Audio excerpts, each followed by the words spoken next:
Welcome back to Anime Fight Club, everyone. My name is Grim. Today we're checking out Baki, Son of Ogre, chapter 133, entitled His Hands Clasped in Prayer. This is a hilarious image of Baki. Like, I have no idea what he could be looking at, looking this crazy. Alright, so Katsumi and Pickle's fight has concluded, and Pickle rushed over at him and ripped off Katsumi's arm. And we still have Pickle here with Katsumi's arm in his mouth, shedding tears, showing his respect for his opponent and praying. So we have someone here screaming, "No, how is it, Pickle? Do I taste good? Are you satisfied?" Katsumi standing here out of breath but looking super cool, standing still straight up as he's had his arm ripped out of his body. "You see, I will keep my promise. I had no intention of surviving this match. So don't worry. Eat to your heart's content." As Pickle's gnawing on this bone, he's still crying. The hell? Baki and Tokugawa both look confused. "You win. Go for it. Devour me. Have your fill. Eat all of me. Take my arms." And it looks like Katsumi's fainting. Starts standing up straight, and since these manga go from right to left, I'm assuming he's falling forward. Yeah. "My legs, my head too, plenty to enjoy." As he lays down and finally goes ahead and fall, having given his all to Pickle. So all the Shinshinkai members are still in the audience looking shocked. Baki, Retsu, Kaku still here. This is what he wants, to be eaten by the beast. And Pickle begins to walk. These nails, man. Still shedding tears. Just the rawest form of emotion. No words to portray anything. Just tears for respect. Tokugawa looks like he's feeling the pain. "Forgive me, Pickle. We are not in the Jurassic era anymore. I will break my promise. I can't let you do this." Tokugawa raises his hand, and his goons stand up with their rifles. I'm assuming they have tranquilizer darts in them.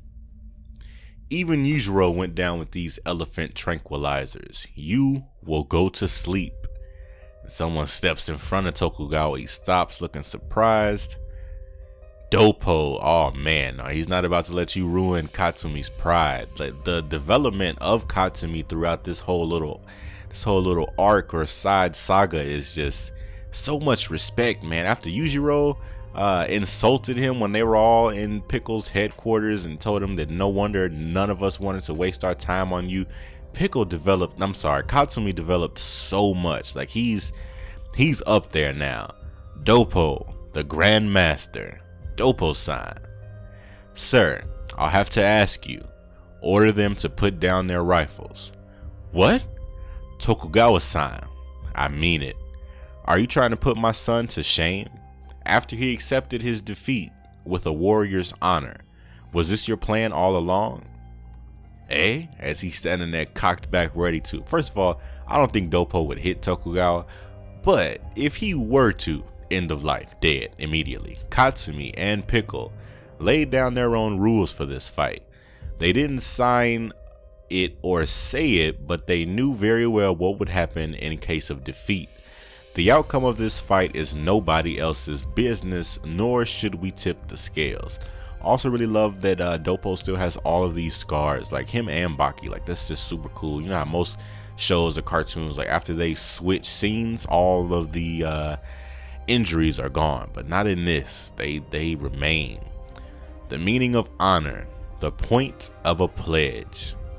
Everyone still looks shocked. Baki, Dr. Pain, Retsu, and Kaku, as they witness Pickle clasp his hands in prayer. His hands are insane, first of all. These nails are like ridiculously thick. He has claws. Era, times, races, cultures, intellects. There is an action that human beings use that's beyond such differences. When they face an event of the universe that surpasses human knowledge or logic, or when they encounter a higher spiritual power that overflows with love, mercy, and will. beyond humanity, closer to the divine. This is something that cannot be imitated or simulated. So from all the way from them praying to the volcanoes because they didn't understand the act of a volcano erupting, to the crucifixion of Christ. For a strange reason, humans find themselves bringing their hands together with great respect. Wow, so respect for that volcano. What it was supposed to be a spoil of war was actually given by the dear opponent with great kindness. No matter how savage, he is still a man. No matter how primitive, he's still a friend. Wow. Chapter 134, The Treasure. Such development for Pickle though. He's supposed to be a caveman. Like, I wonder if he was praying back in his era, or if this is something well, I guess that's what they were saying, that this has lasted for eons. So he's standing here praying over, or just having his hands clasped over Katsumi, and everyone's still looking at him. And he lays his arm back down. Everyone's still shocked, being challenged. The victory, fighting, and eating. This thing, I wonder what this is. I'm not about to name it. Y'all are not about to get me in the comments again for making a mistake. But this is it. This is insane. Pickle has this creature, this massive, I don't know, prehistoric alligator in this chokehold of all things, eating it. Like, that's crazy. Being attacked, countering the attack, fighting, winning. What dinosaur is this large, and how are you stopping it from stomping on you? Man, eating. On the age of the strongest food chain in the history of man, there was no shortage of stronger enemies. There was no shortage of food either. All the challengers were the top heavyweights of an ultra super high class. Fear or hesitation was out of the question. So again, we just get this look of Pickle smiling, but man, if he doesn't look like Yujiro, or if Yujiro doesn't look like him, when facing a bigger and stronger enemy, like, what is this? A supersaur, some type of megalodon or something? Like, this is crazy. It was something worthy of high respect. Pterodactyl.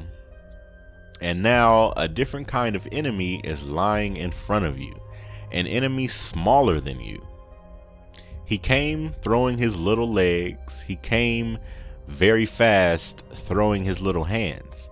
A weak little one without any claws or fangs or natural defenses like venom or horns. But his attacks were of incomparable intensity. Better than the T-Rex fangs. Better than the horns of a Triceratops, or those stomps of the Supersaurus that made the earth shake. Oh, good, so I was right.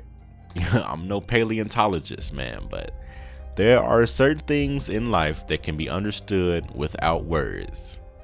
So in this image here is him, he's shaking his hands back and forth. Probably this weak little man gave his life for something bigger than his own existence.